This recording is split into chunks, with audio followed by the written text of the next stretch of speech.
Welcome to NASCAR Lap by Lap with me, Garon Bach. Today we're going to take a look back at Martinsville, Denny Hamlin's victory. We're going to take a look into this weekend where we will be having where NASCAR will be having a throwback weekend at Darlington. And then joining us here in just a couple of minutes will be 15-time Cup Series winner, the 1991 Daytona 500 champion, Ernie Irvan. Very excited for this show. Let's go ahead and jump into it. So to start off, I wanted to talk about Martinsville. The track itself, NASCAR has a problem, but I mean, there's nothing I can do about it. Fans can do about it. So I'll just dive into the results. Toyota had a great weekend overall.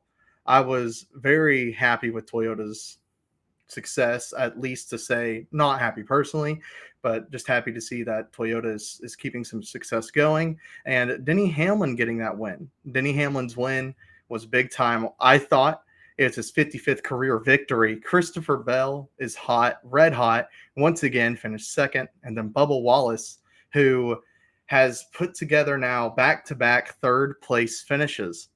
Hendrick Motorsports did well with Chase Elliott and Kyle Larson rounding out the top five. But then you look down further at the list. You look at William Byron finishing 22nd and Alex Bowman finishing 28th.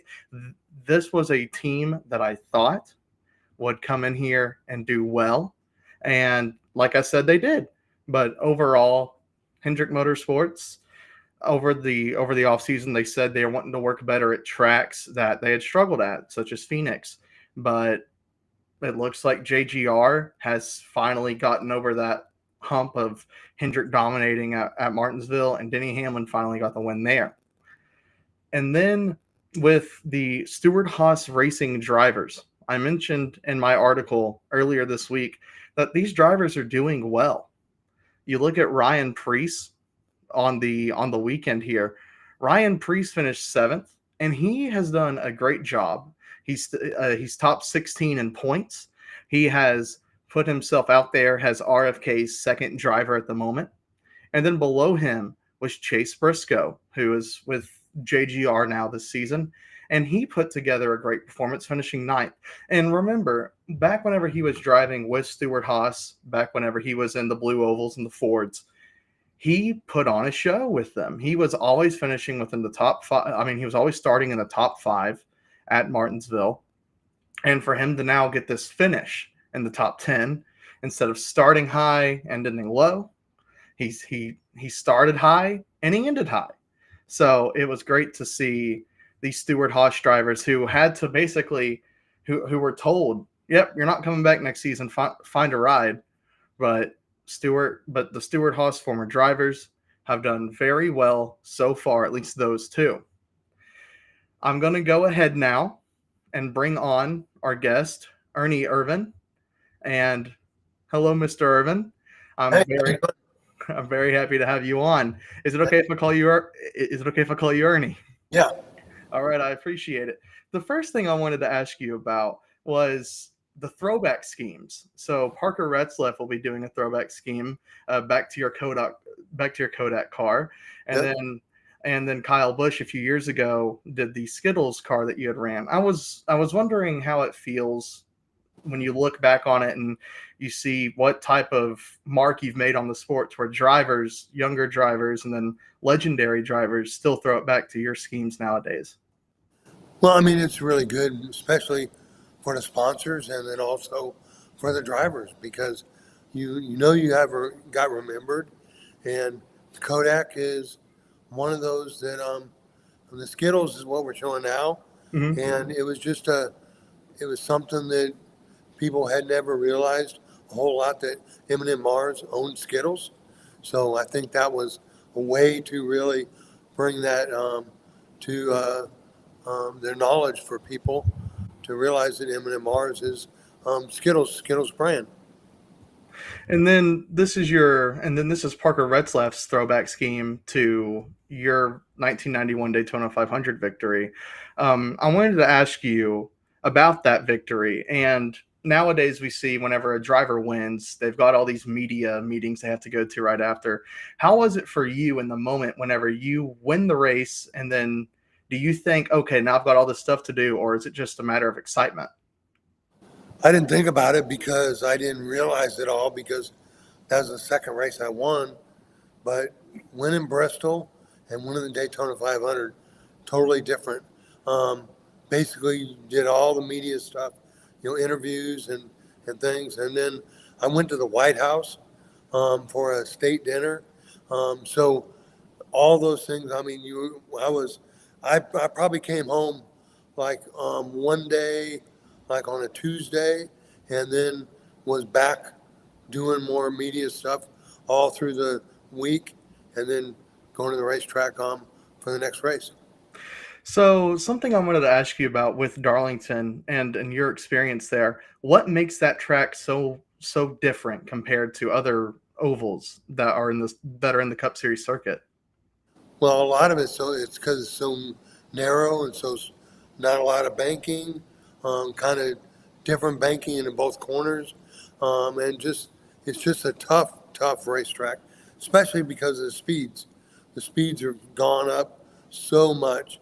That racetrack was probably a 140-mile-an-hour racetrack, and now they're running 170, 180 miles an hour. So it's way faster than anybody ever thought it would be. And when we look back at Darlington, something I wanted to ask you about with that paint scheme of that throwback with Kyle Busch, what was your involvement there around with JGR during that time and back in 2018? What all did you do? Did you just experience the track as a fan or as a spectator? What was that like? I mean, there wasn't a whole lot to do. Basically, I mean, I went to JGR when they announced it, and I talked to a lot of those people there, and then they actually made a diecast car, but Kyle didn't share it with us. He took all the money, so that was what he felt like it was the right way to do it, and I ended up getting some of the diecast to sell on my own, but not with Kyle's name on it. So it was just kind of a different situation, and but I mean, I felt very honored to be there down at the racetrack and be able to be there on the start finish line and talk to a lot of the um, drivers and be able to be one of the top 75 drivers. Yeah, I was going to ask you about that because back in 1998, you were honored as one of the top 50. And then in 2023, during the Diamond Anniversary season, NASCAR said you were one of the top 75. Is there any type of like a pedestal you feel yourself is on, or do you just consider yourself just another driver in the Cup Series? I mean, I was definitely another driver in the Cup Series. I felt honored to be chosen in top 50 drivers in NASCAR. Um, they really don't ask it like that. I mean, basically, they're saying that the top 50, and then now it's the top 75, and they're all equal, is what they said, which is fine. Um, I felt good to be chosen at the one of the top 50 because that was a 50-year in NASCAR. So I feel honored to do that. They had a big old diecast, a big old um, not a plaque, but a monument, a mirror, something like that. Just everybody signed, all the drivers signed, and they were the top 50. So I was part of that. So I felt really honored to be a part of that. And during your career, was there any type of relationship you had with anyone in the garage, and not even like a teammate, but any driver, anyone that was with you throughout your whole career? Was there anyone in particular? Well, obviously Mark Martin was one of my best friends on the track and off the track, and so they always called us like Mutt and Jeff because Mark is so trim, so proper, just everything's right, and I was kind of like the redheaded stepchild. You know, I didn't really care what everybody thought about me. I wanted to do my racing and speak for itself. And Mark was, I mean, he's very methodical and he does things really good. And he's a great race car driver. I just felt like he was one of the guys like me, and he just came up a different way. And he was a really good racer, and he was one of my friends. So recently, we've had drivers come on here, or former drivers, people who've been who are around the sport, talking about drivers starting up in iRacing in their sprint cars, things like that, and they use iRacing as a craft. I was wanting to ask, how did you get your start in racing, and what exactly led you into the path of getting into the Cup Series? I started go karts, and I was from 8 years old to about I think about 15, and then I started racing stock cars when I was 16, and raced on short tracks in California, and then moved up to the Winston West, which was the West Coast NASCAR. We did that 4 or 5 races, and then basically didn't have a lot of money, and I was working for a company, and we were building race cars, and so I just kept progressing more and more, and then I finally moved to North Carolina, and met back up with my dad, and we started building our own car. Mark Reno was my crew chief when he was the first car I owned. I drove was Mark's, and Dale Earnhardt was a sponsor, and then the last car I drove was a Robert Yates owner, and Mark was the crew chief. So Mark didn't own it, but he was the crew chief for it. So it's just it's amazing how the circles go around, and me and Mark have been friends for a long time, and we feel very good about it. So something I wanted to ask you about, and something I've always been intrigued about, was after the passing of Davey Allison, you took over the 28 car, and I've always been intrigued about that first win you got in the 28 car. I believe it was at Martinsville. What Yep. was what was the emotions running through you, the team, through everyone around you after you claimed the checkered flag for that race? I mean, it was very emotional just because of, I knew the Allisons had never won at Martinsville, and it's like, there was nothing be better than to win at Martinsville, and I had that T-shirt on, and I did that just because, in honor of Davey. And and in honor of him, and then with that win, is there a certain win that you've had out of the 15 in the Cup Series? I know the Daytona 500 is up there, but would you say that Martinsville win is one of the most important ones to you, one of the ones that mean the most to you? About every one of them were very important. The last win I had at Michigan, obviously I almost lost my life there, and they saved my life. And then the last win I had was at Michigan. So things are really weird. And then the race at Watkins, or at Sears Point, where I got black flagged on the start, went all the way to the back, and all the way back to the front, and won the race. So those are things that everybody remembers it, and it's just it goes down in my record book, and everybody will someday, 20 years from now, somebody may bring something up about that, and hopefully I'm here to talk about it. So Michigan, you brought up your win, you brought up the wreck. Would you say that you got the last laugh there with that win, or what kind of relationship would you say you have with that track nowadays? It was a win lose relationship.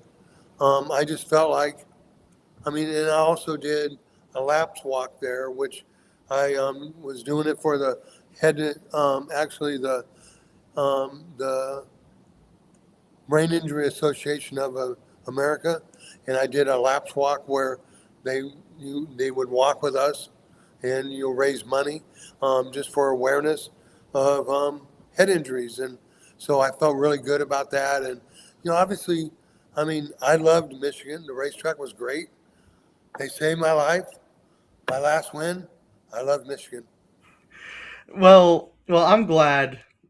Just story wise, there's been multiple points in your career. Like I believe I read somewhere where you mentioned like some of it's just Hollywood. I believe whenever you got your win, you said, I believe it's at one of your tracks. I'm trying to remember, but you said it's just America. It just this is what happens here. Yep. And I have you Only all in America. have you always felt that way about your whole career? I mean, every single step you've had. Is it always just you just want to take it the best way you can, regardless? What type of mood do you have entering every single day, entering every single weekend back when you were driving? I mean, I love to be alive. And I felt like that I was able to show how much I appreciated it when I was out racing, showing my talent and being able to, you know, try to do things with sponsors, people with kids, trying to raise money for different things. And I mean, it's a good thing to do. Racing was my life, and it still somewhat is. Yeah, so you mentioned racing. What racing are you a part of nowadays? What type of racing is there for you now? Well, I mean, my son's been racing a super late model. We're trying to work get him into a sprint car, but we don't have a whole lot of money and try to do that, and it takes money. So we're working on it all the time, and I normally have the race car here. Um, Not today; it's out there getting worked on. So my shop, right now we have a whole bunch of furniture and stuff like that in it because that's what we're using it for. It's my poker room, poker tonight. So we're gonna be here to doing that. Are there any relationships like you mentioned Mark Martin? Are there any relationships that nowadays you still catch up with old drivers, with former teammates, former crew members? Are there any relationships nowadays that are still important to you that you've carried over from your racing career? Well, actually, Raymond Fox. Raymond Fox is his dad and his grandfather were. I mean, it's Raymond Fox, the third, and so his dad was a major part of racing, and his grandfather a major part of racing. His dad worked for Robert Yates, so I've known them for a long time. They're my wife and Terry Fox. They're really good friends, and so I do things with them. Larry McReynolds, I still talk to him quite a bit, and we're always communicating back and forth. Most of the time on Facebook or on text. And then I have some other friends here in Florida.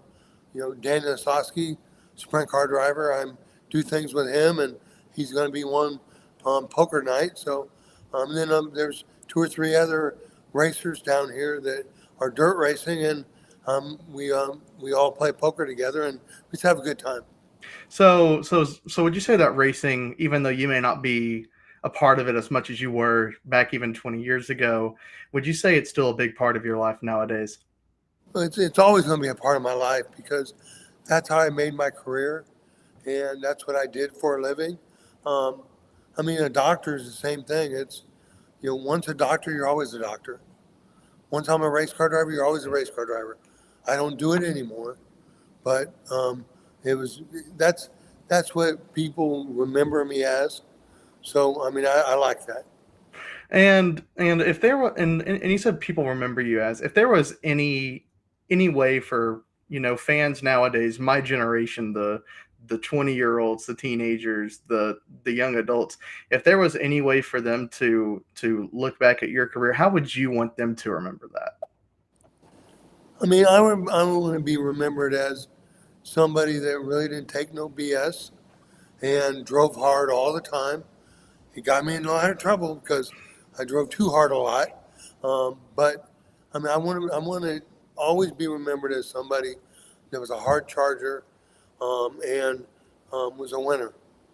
Well, Ernie, I just want to give my appreciation for you joining me today. It was a great honor having you, and if you ever want to come back here, you're more than welcome to. I greatly appreciate it. Thank you so much. Hey, no problem. Appreciate it. Thank you, Mr. Irvin. So that was Ernie Irvan, the 1991 Daytona 500 champion. I really enjoyed hearing his story about his relationship with Michigan. I remember learning as a kid about his career and how he was someone who had a lot of a great promise, a lot of great talent, and I mean he, like I mentioned, a 50 one of the 50 best drivers ever in the Cup Series, one of the 75 best drivers in the Cup Series, or just in NASCAR and overall. I really think that his career is one of the greatest stories for a driver, especially the story with Michigan, to where not once but twice he had his run in with Michigan, to where he wrecked during practice and then had a brain injury a couple years later there. It it's a great story to hear that he was still able to come back and get that win, and at a track he mentioned that he loved. I enjoy hearing that, and I also love to hear that he just didn't he just didn't take any BS, and that's something I feel a lot of drivers have nowadays. And like you said, it got him into a lot of trouble, which we saw happen with the Xfinity Series at Martinsville, with some drivers just kind of being boneheaded out there. But you got to do what it takes to win. Something I wanted to mention about Martinsville, as I'm going to jump back into that now, was the Xfinity Series and the ending of that race. That I listened to a snippet from the Dale Jr. download, that podcast, and he mentioned about how he had a talk with Sammy Smith, and just explained the whole totality of that. Austin Hill, I mean, it seemed like the same story of William Byron whenever he won the Daytona 500 this year. William Byron, I believe, was a ninth when he came in and won the Daytona 500 on the last lap. But that's a super speedway where these type of wrecks always happen, and that's normal. So it was very, very confusing to see Austin Hill just come out of nowhere and win that race. But RCR took advantage of it, and RCR did a great job with that because of Austin Hill coming in and winning. But back to the Cup Series on Sunday, a lot of fans did not enjoy the race, and I completely understand why. A portion of the fan base said this is how short tracks are. It's meant to be where it's hard to pass because these cars are huge. I mean these are big cars, and it's going around this tight paperclip shaped style track. It easily becomes a problem whenever these cars can't pass. If you look at F1, for instance, the Monaco Grand Prix has kind of just become a parade with how big the cars are and the track is so narrow. But back to Martinsville, the Cup Series and NASCAR, they need to find something. I was thinking about the option tire. This was back when they used it for Richmond. You had the comers and you had the goers. They used it at Phoenix earlier this season. But I completely understand why they take it away. They want natural racing on an even surface, and not bringing in, hey, this tire has more grit and will last a lot longer, but this tire has less grip, but will get you around the track faster, but won't last as long. So I understand why they took it away, but at the same time, if you're wanting to have a race where you can see the top 10 change over the past 50 laps at a short track, NASCAR's got something to figure out. I saw a post, I believe it was by Jeff Gluck, where if you look at the running order over the past 50 over the last 50 laps, it was the same. The only driver that entered that was different was Joey Logano, which, by the way, congratulations to him. He finally got a top 10 and he won stage one. So it was an overall good day for him. And seeing Joey Logano finally getting that top 10 is something else, which is another story, which I'm not going to get into today, about the playoff system and the championship. But I wanted to start breaking down Darlington. So I'm going to go ahead and transition into that. William Byron is the top driver when it comes to average finish here. But my favorite thing looking at the stats is not a single driver has an average finish better than 10th. So this clearly shows that Darlington is just difficult all the way around. And you got to remember, this is a track that is skinnier in turns 3 and 4 and wider in turn 1 and 2. When you think of your basic cookie cutter oval, it's the same rhythm for a driver. It's the same movements around the track. You enter turn 1 and 2, you get off the gas, or most of the time you get off the gas. Sometimes you can just drive around the wall like at Homestead, but there's the same rhythm to it. But Darlington is different. Darlington is, you enter 1 and 2 different, and you enter 3 and 4 differently, and you have to know how to do it. That there's a reason why you're supposed to leave with the right side of your car scuffed up. Your car is supposed to look as if it has been in a battle. And you look at Brad Keselowski last year, who managed to get the win in that Castrol throwback scheme. That's exactly what happened with his car. But back to the average finishes here. You have William Byron, Joey Logano, Christopher Bell are the only three who have an average finish of 10th, around that number. And those are the three I believe you got to look out for. A major storyline coming into this weekend is that Darlington has had drivers who if you qualify in the top 5, you have a much better chance to win than if you qualify even 6th, 7th, or 8th. Because the past couple of drivers have qualified 4th, 2nd, and 3rd, just top 5 numbers, and they're the ones who win. So if you're someone who likes to make picks, just wait until after the lines come out, so Sunday morning. Wait until then and then make your pick. See if they qualified top 5, and those 5 are probably the ones to do it. And the reason why I mentioned William Byron to start off is because he's the one I think will win. I think he's a driver that has done very well. The past 2 weeks have been a struggle for him. He had the penalty at Homestead, Miami. Last weekend just was not the best for him. He just had bad luck, bad timing the whole weekend. And he's someone I think will be able to bounce back here. I believe the 2014 will be able to do that. You look at Hendrick Motorsports as a whole, they've had a good couple of weekends. Kyle Larson won at Homestead. You had 2 drivers finish in the top 5. And I believe they're on the cusp of gaining another victory this season. I also want to talk about Joey Logano, though. Joey Logano, he just got his first top 10. It took him a long while to do it, but he finally got his first top 10. And I think that opens up a door to the 22 team to realize, hey, we can do this. We can get this victory. We can get a top 5. We can put ourselves back into a conversation that they should be in. I mean, Joey Logano is a 3-time champion. There's no reason why we shouldn't be talking about 2024 and going, well, he won it thanks to the way the playoff system is. That's just how Penske's won it the past 3 years. But I believe Logano has got over that hump. I think it takes one. It's just like a batter in baseball. Once you finally get that hit in a slump, you typically start to pick it up. And I think Logano is going to do that. Logano, he has the second best average finish here since 2022, right behind William Byron. You remember their run-in a couple of years ago where Joey Logano sent Byron into turn 3, and that was a big heated exchange between Penske and Hendrick fans. But I think Joey Logano will have a great weekend. I think the Penske Fords will be very fast at Darlington, and I think overall those two will be the ones to watch out for. I believe those two are the ones who have some of the best throwback schemes and who have some of the fastest cars this weekend. The reason why I also wanted to mention those two is because of the odds I liked on these two from DraftKings. William Byron right now currently sits at plus 800 outright to win the race. I believe that is a great value where you've got Tyler Reddick, Ryan Blaney, and Kyle Larson, and then Denny Hamlin ahead of him. Denny Hamlin got the win last week, but I think Denny Hamlin has kind of gotten to that point for short tracks are his style.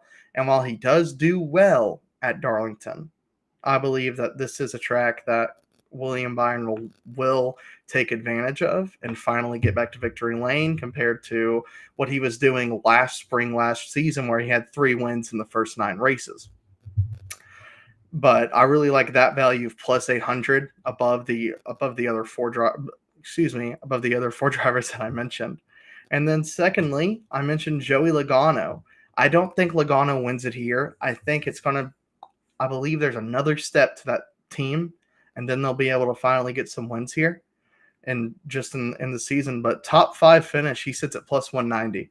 Like I mentioned, if you qualify top 5 here, you have a really good shot of finishing top 5, which I know sounds like an oxymoron. I mean, it makes sense. Okay, you're the fastest in qualifying, but just look back at what happened with Martinsville, where Hendrick had only 2 cars finish inside the top 10 after they had 4 qualify in the top 10.